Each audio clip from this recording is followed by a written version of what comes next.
मणि में। ऐसा लगता है स्वयं सूर्यदेव ही, जब मणि सत्राजित पहनता राजा, ऐसा लगता है स्वयं सूर्यदेव आ रहे हो। वो मणि प्रतिदिन 180 तोला सोना देती थी। कितना? 180 तोला सोना। उस मणि के प्रभाव से उस राज्य में कहीं आदि व्याधि जरा पीड़ा नहीं होती थी। एक बार सत्राजित राजा मणि पहनकर द्वारिका में आया तो लोगों ने कहा, एक कृष्ण, एक कन्हैया, तुमसे स्वयं सूर्य देव मिलने के लिए आ रहे हैं। उन्होंने कहा, ना, सूर्य नहीं है तो मेरे से मिलने के, ये तो सत्राजित राजा है, इसने मणि पहन रखी है। बस सत्राजित ने वो मणि अपने राज्य में स्थापित करवा दी। अब ध्यान से सुनना जय श्री।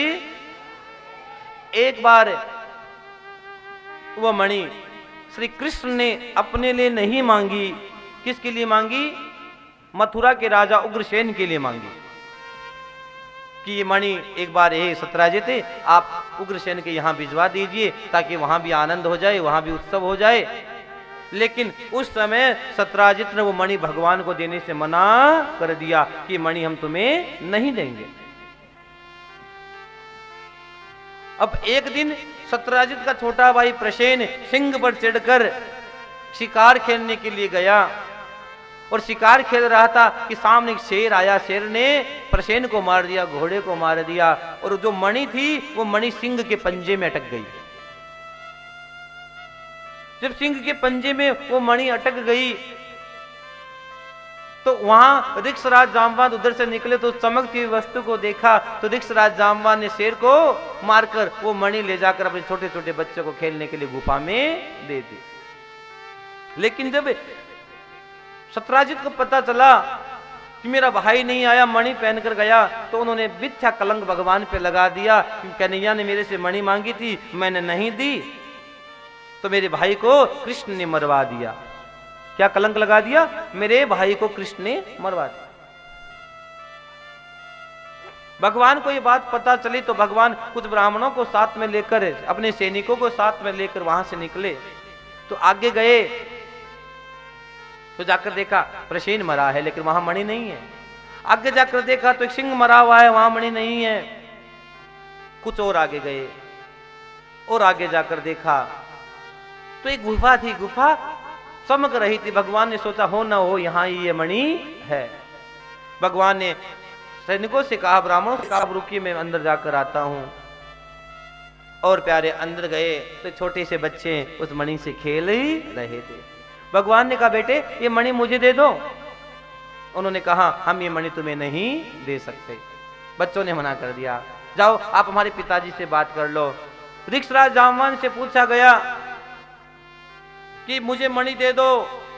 ऋक्षराज जामवान ने भगवान को मणि देने से मना कर दिया कि हम तुम्हें मणि नहीं दे सकते, और अगर तुम्हें मणि लेनी है तो तुम मुझे युद्ध में हरा दो, मुझे मारकर ये मणि ले जा सकते हो, अन्यथा हम युद्ध के बगैर तुमको मणि नहीं देंगे। भगवान ने सोचा कोई काम युद्ध के बगैर होता भी है कभी?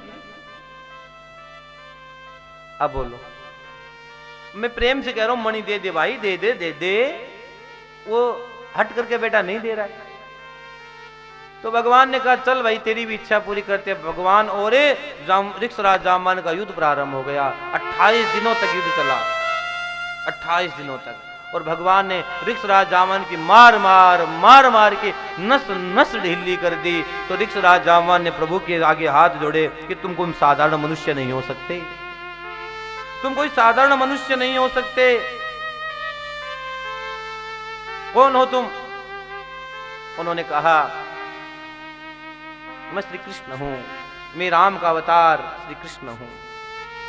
लेकिन ऋक्षराज जामवान ने मानने से मना कर दिया कि नहीं नहीं मैं नहीं मानूंगा, अगर मुझे दर्शन देना है तो मुझे आप राम की छवि में दर्शन दो, तब मैं मानूंगा कि तुम स्वयं श्री कृष्ण हो, स्वयं श्री राम हो, स्वयं नारायण हो। ऋक्षराज जामवान ने जब कहा कि प्रभु अगर ऐसी बात थी तो पहले मारा क्यों, आते ही दर्शन दे देते, इतनी मार क्यों खिलाई मुझे? खूब मारा पहले, अब पहले मारते हो फिर प्यार करते हो, प्रेम करते हो? उन्होंने कहा कि जब राम और रावण का युद्ध चल रहा था, तुम्हारी युद्ध की देखने से तृप्ति नहीं हुई, तुम्हारी इच्छा हुई और युद्ध हो, और युद्ध हो, तुम्हारी भुजाएं भड़क रही थी, तो आज तुम्हें युद्ध से विश्रांत करने के लिए मुझे तेरे से युद्ध करना पड़ा। एक बार तुलसीदास जी वृंदावन चले गए। तुलसी वृंदावन जाकर उन्होंने बांके बिहारी को प्रणाम नहीं किया, माथा नहीं देखा। लोगों ने, पंडित ने कहा, गोसाई लोगों ने कहा, अरे बाबा माथा टेको, ये बांके बिहारी है, वृंदावन का राजा है ये। नहीं, हम नहीं टेकेंगे।